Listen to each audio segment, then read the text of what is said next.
Hello, friends. Today we're once again watching ungrateful Russians complain about their innocent, almost angelic officials who work tirelessly every day to steal just a little less. Because, after all, death from overeating black caviar is truly horrifying, and yet the people just don't appreciate it. Нас кинули в пучину нищеты, холода, понимаете, и безработицы. По-человечески обидно. Мы хотели бы понять, почему так происходит. Люди вырубывают яблони, вишни, вырубывают, потому что нечем топить. Россия на первых местах по добыче газа. Мы этого газа не видим. Russian gas is so elite that Russians themselves aren't entitled to it. That's how powerful and mighty this country is. We even managed to substitute our own domestic resources. First, we burn apple trees, then books, and before you know it, we'll be throwing furniture into the fire. Здравствуйте, дорогие друзья! В условиях постоянного роста цен и обнищания народа российские высокопоставленные чиновники позволяют себе иногда пошутить. Мы помним, как нам советовали прожить на макарошках, как денег нет, но вы держитесь. Вот и министр финансов Силуанов тоже дал свой дельный совет, как быть в условиях подорожания. Если не покупать, то цены нормальные. И все понятно, правда? Well, but to be fair, I think he's actually a very honest and logical official. If you don't go to the hospital, you must be perfectly healthy. If you don't send your kids to school, no more education problems. And if you don't watch TV, then, oh, no, that won't do. We live in a modern world. TV is essential for everyone. In fact, we'll even hook it up for free. Yes, we're just that generous. Ну а мы сегодня вновь отправляемся в глубинку, по рабочим поселкам, и узнаем, до шуток ли там людям, которые в них проживают.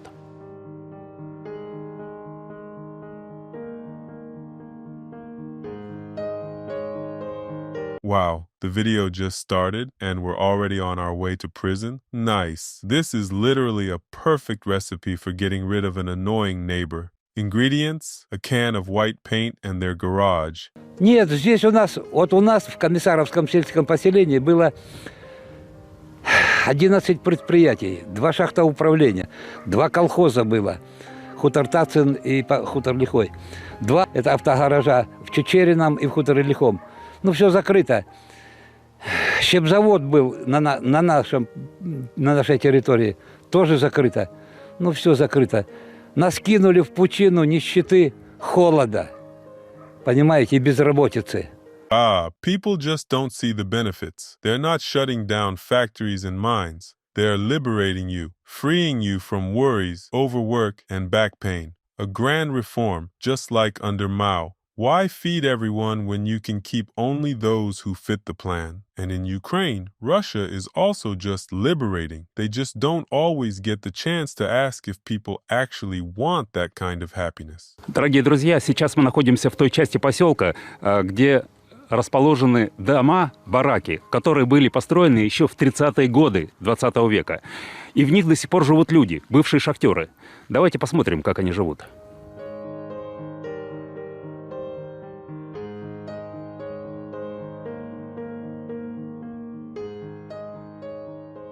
Отец и бабушка там вот живет.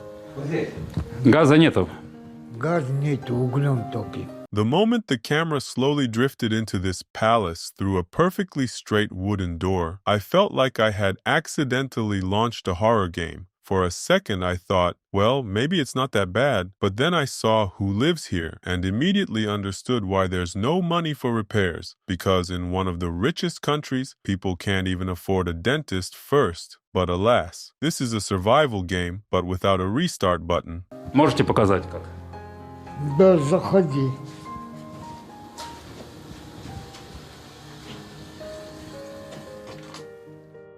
Сколько лет в шахте проработали? 13. И печку топите? Да.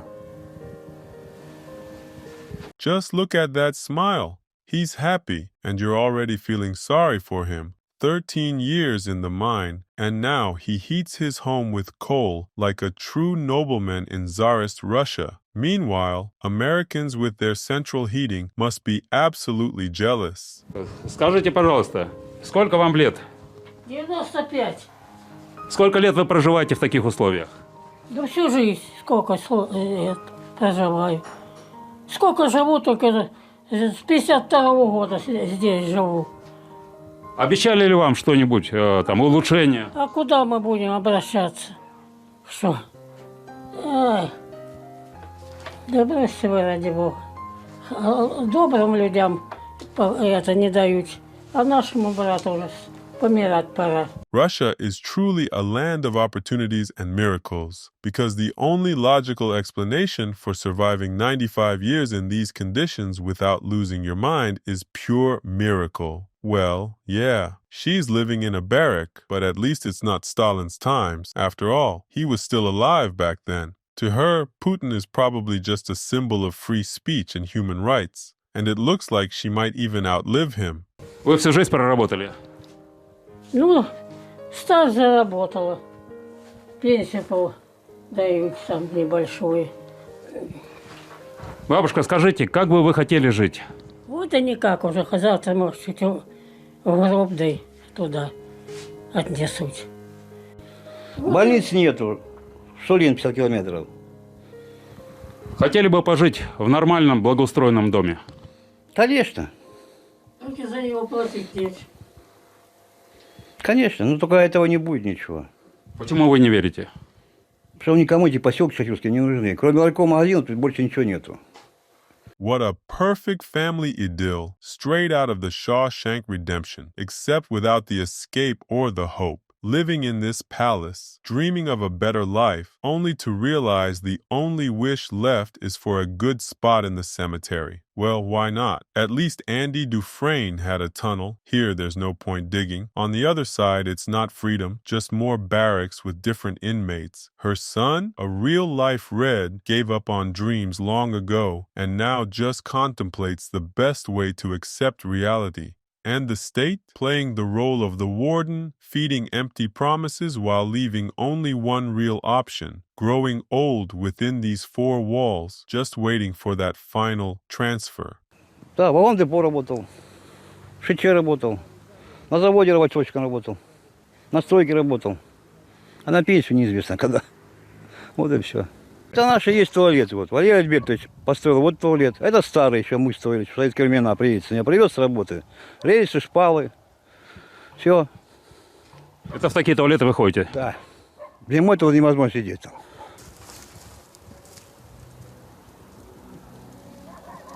Вот так мы живем.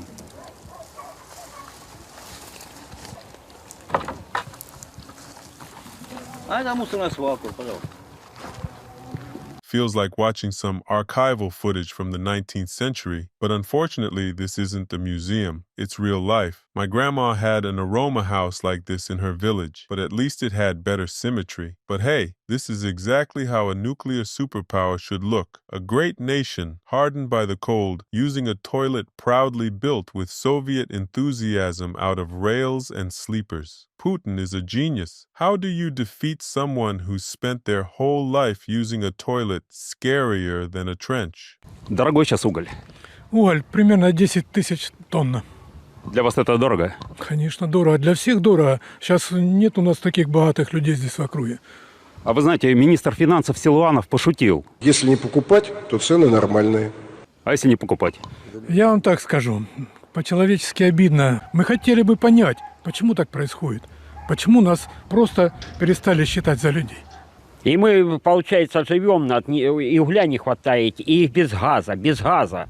Nothing new here. In ancient Rome, Nero was throwing gold to the elites while the city burned. In modern Russia, the government hands out jokes while the people freeze without coal. A country drowning in gas, coal, and oil is actually looking out for its citizens, protecting them from the temptation of wealth. After all, riches are a test, and having no money builds character. Да, мне кажется, при нашей вот этой жизни, что мы тут живем, газа у нас вообще не будет.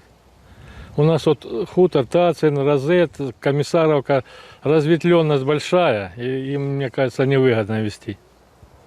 Россия на первых местах по добыче газа. В чем проблема, на ваш взгляд? Россия. Ну, мы этого газа не видим. Вот смотрите, я служил в свое время в Чехословакии. Там едешь много километров, нет домов. Потом подъезжаешь, стоит 2 дома, а у них есть газ. наш газ, понимаете?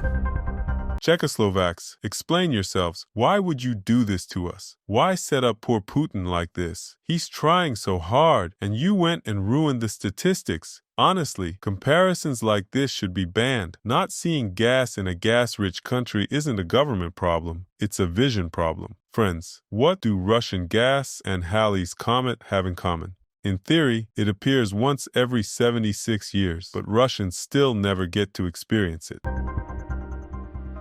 А вот в таких развалинах, что за моей спиной, до сих пор прописаны люди, которые стоят на очереди много лет на новое жилье. Дали новое жилье? Не дали. Люди скитаются по квартирам. То есть как бомжи, получается? Как бомжи. Да, здесь прописан мой сын. Здесь он был прописан с бабушкой. С 1961 года жила.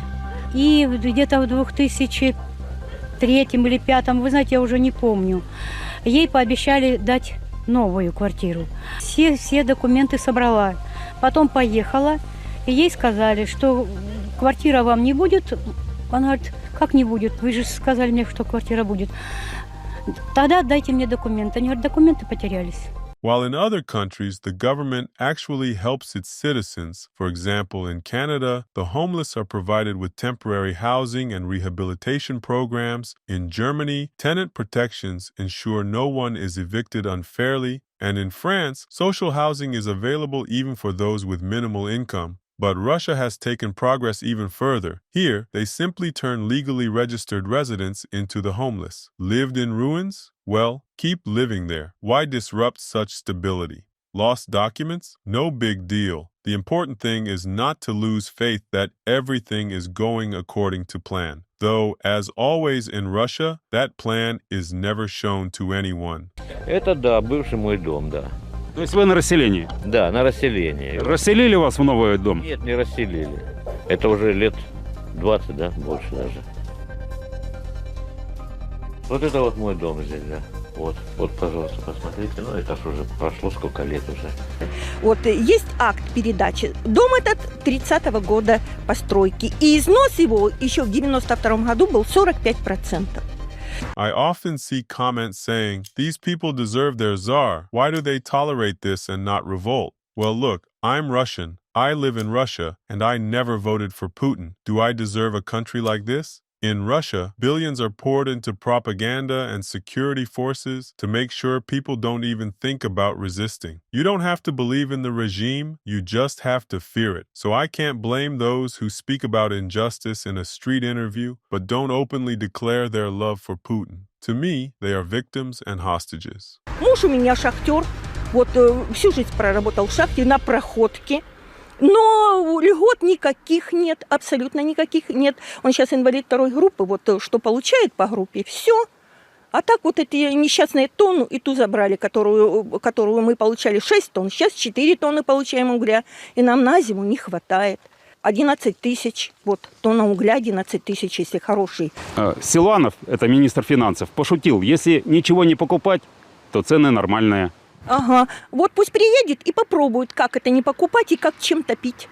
Careful, lady. After giving advice like that, she might have to figure out how to stay warm in solitary confinement. Our officials are very sensitive, and insulting the government is already a punishable offense. Honestly, Russia is like the Matrix, except they don't even offer a choice of pills. You just swallow the blue one by default, turn on the TV and repeat how great everything is. And if you ever start noticing the lies, the corruption, and how the government treats people like disposable trash, too bad. Enlightenment isn't an option. You're not a person, you're a battery, and your job is to keep the system running as long as it can. У нас вот здесь есть лесное хозяйство, когда-то было.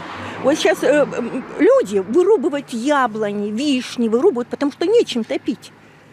Дров негде купить. Вот уголь не докупишься. Ну, не знаю, как Силуанов, как бы он выкручивался.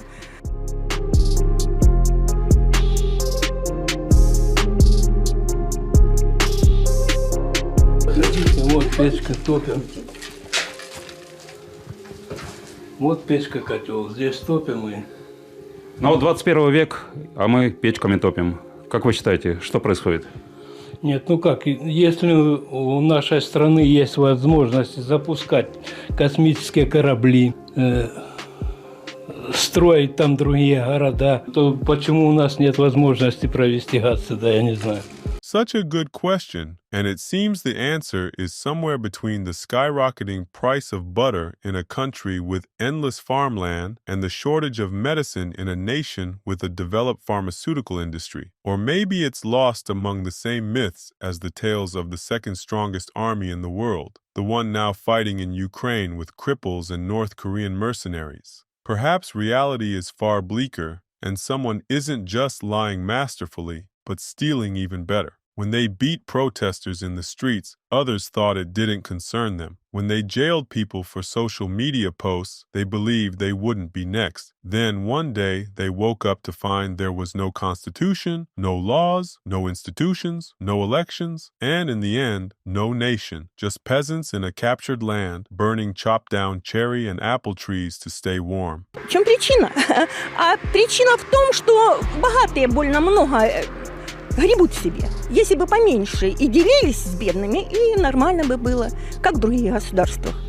Думали ли вы, что вот в 21 веке мы так будем жить? Да вы что? Даже в планах не было. Мы раньше, у нас была как какой-то план. Мы, когда молодые были, мы мечтали все. Я даже, тогда деньги были, а ничего. Я в Москву даже тогда ездил за унитазом и за кафедрой. Вот смешно, да? А мы молодые хотели все, чтобы красиво. А сейчас, ну, куда деваться? А куда нам всем деваться, как вы думаете? Да нам некуда и деваться. Вот доживаем век здесь, в этом бараке. The man asks, what can be changed? But why? Things aren't like they used to be. Who even needs toilets anymore? We have advanced outdoor waste disposal technologies now. It's better, more eco-friendly. After all, they say progress is just a slow process of replacing one inconvenience with another. It all reminds me of Henry Ford's old principle. You can have a car in any color as long as it's black. In Russia, that sounds more like you can live in any house as long as it's a barrack and heat it with any fuel as long as it's manure. А вот здесь люди, чтобы их бараки не развалились, строят вот такие сооружения из камня. Это опоры, которые удерживают стены. И вот мы то пеной, то тряпками, глиной, цементиком замазываем.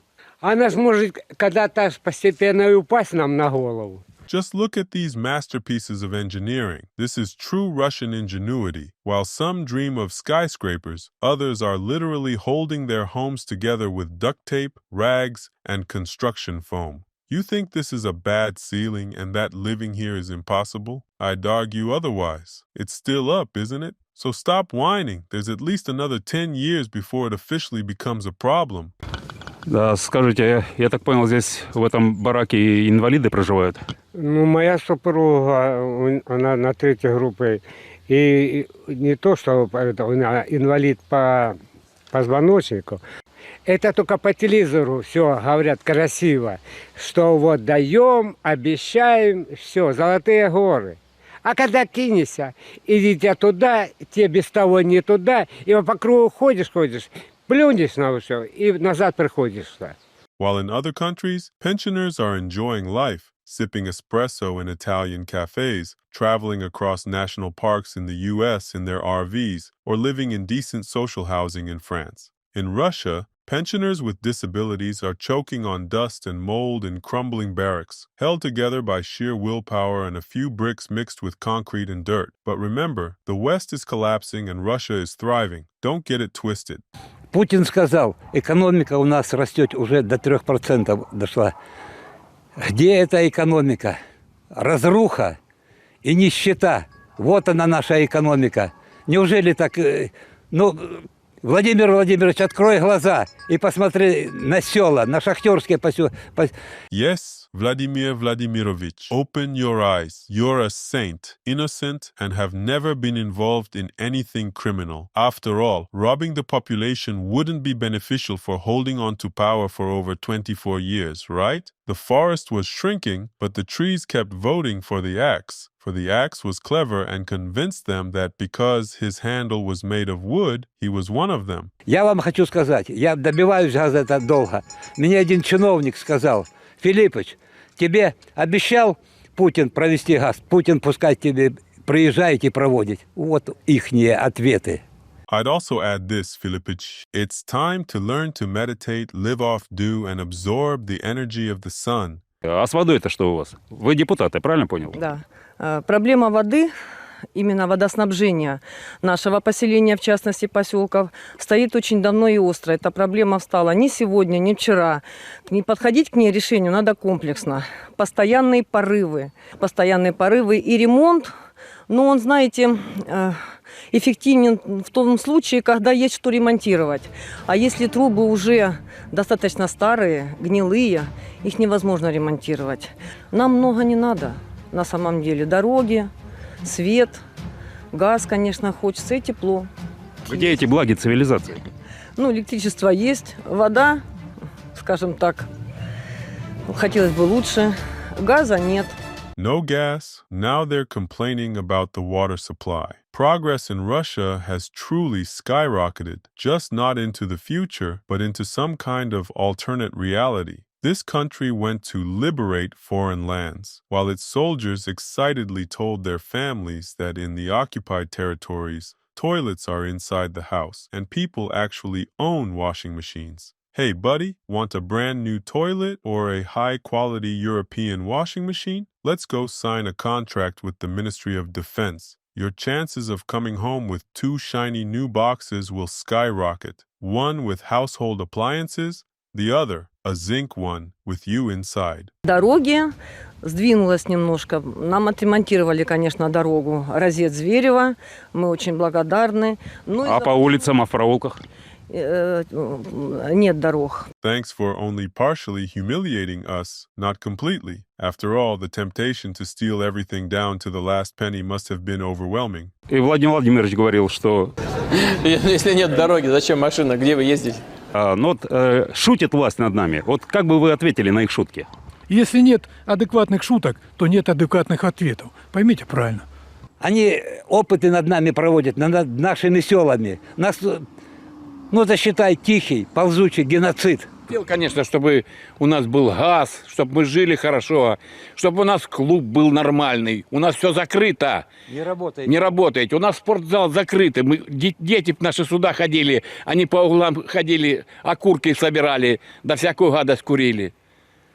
Мы этого хотим. Oh, here we go again. Everything's been misunderstood. They didn't shut down the gym and community center. This is a goodwill gesture from the Ministry of Culture. Now, instead of sports, kids build character in the freezing cold. And instead of hobby clubs, they master the fine art of collecting rainwater. Before they learned how to kick a ball, now they practice kicking scrap metal into the recycling center. Chess clubs once taught kids to think 2 moves ahead. Now the real strategy is figuring out where the next Putin breakthrough will hit. So stop whining and adapt. After all, only the strongest survive, theoretically. Мы никому не нужны. Когда шахта работала, мы всем нужны были. Наша шахта давала 2500 тонн в сутки отборного угля. И шахта работала с 27-го года. Мы все шахтеры, мы все замученные. Нужно что-то делать. Обращался к властям я, да, 27 лет я обращаюсь, пишу, звоню, разговариваю. Ничего, все на месте. С соседями собирали деньги, слаживались, чтобы нам дорогу сделали. Ну, никаких результатов. Там чуть посыпали яму и все. Как бы вы мечтали жить? Хорошо. Чтобы была дорога хорошая, чтобы было какое-то вот хорошее условие для, ну, я же говорю, детская площадка какая-нибудь для детей. Вот. Roman emperors built aqueducts to provide citizens with clean water. Japanese shoguns developed irrigation systems so peasants could grow more rice and avoid starvation. Even medieval feudal lords understood that without roads, neither trade nor life could flourish. And what about Russian authorities in the 21st century? They have mastered the fine art of filling potholes with gravel. Well, of course, no roads, no angry crowds making it to the Kremlin. Caesar once said, "I came, I saw, I conquered." A Russian official says, "They paid, we sprinkled, they shut up." А где вы хотите зарабатывать? Здесь, в России. Работа тоже, кстати, с работы плохо. Верите ли вы, что у страны есть возможности, чтобы народ у нас жил действительно достойно? Да, верю. А куда эти возможности деваются? Не знаю. Я на это ответить не могу. А можете предположить? Нет, не смогу ответить. Of course, it's all because of the decaying West, and for centuries they've been trying to weaken us, offering economic aid in the 90s, joining joint space exploration projects, and suggesting Russia integrate into the global economy. Those sneaky Europeans even went so far as to buy our gas at high prices, just to make us dependent on money. Сколько лет вы проработали в шахте? Да больше 34 года. Только проходчиком 24 года я проработал. Только проходчик. Это очень тяжелый, изнурительный труд. Здоровья нету никакого. С 50 лет с супругой прожил. Я ни разу не был ни в доме отдыха, ни на курортах, ни на каких. Пенсионеры из загнивающей Европы любят ездить на зиму в Турцию, где проводить там время, чтобы поправить свое здоровье. Как вы считаете, могли бы наши пенсионеры себе такое позволить? Нет, я такое не позволю. Даже если я проработал 25 в шахте, а получаю на данный момент 14 900, у меня пенсия. Чисто, как я могу поехать в Турцию? За 14 900. Look at this fairy tale life. Makes you want to drop everything and move to Russia, specifically to join these guys in their miner's paradise. What could be better? 34 years underground, health completely destroyed, not a single vacation in 50 years, and in old age, an entire $153 a month. Gandhi once said, "The greatness of a nation and its moral progress can be judged by the way it treats its most vulnerable citizens." In Russia, moral progress has reached such heights that even Gandhi would probably end up working in a mine before saying something like that here. Как вы считаете, что необходимо сделать для того, чтобы всем нашим поселкам в стране, где нет газа, нет дорог, где нарушено водоснабжение и так далее, стало лучше и комфортнее жить? Чтобы жизнь начала как-то двигаться, чтобы мы оказались в 21 веке, а не где-то там в середине 19 или 20-го. Вы знаете, я уже давно выполняю обязанности депутата, и это практически какой-то такой тупиковый вопрос для меня. Я не могу сказать, что я пессимист, больше я себя относила к оптимистам, но я сейчас не дам вам ответ на этот вопрос, я не знаю. Well, of course, she knows what needs to be done. It's just that choosing the right words is harder than surviving a Russian winter without gas. The pause dragged on not because there's no answer, but because she'd rather see her family without prison bars in between, and only with the warden's permission. After all, the only real reform that could change life in Russia starts with a one-way ticket to The Hague for one old fart. Russia today increasingly resembles France under Louis XVI, when the people lived in filth and hunger while the rulers urged them to endure for the greatness of the state. Only difference? There's not even a whiff of revolution in Russia. Но зато, видимо, хорошо знают, что делают власти наверху. В правительстве планируют сократить программу по расселению аварийного жилья на будущий год аж на 60%. Вот только для тех людей, которые там проживают без газа и удобств, это совсем не шутка, а трагедия целой жизни. Дорогие друзья, обязательно напишите в комментариях, а что вы думаете по этому поводу.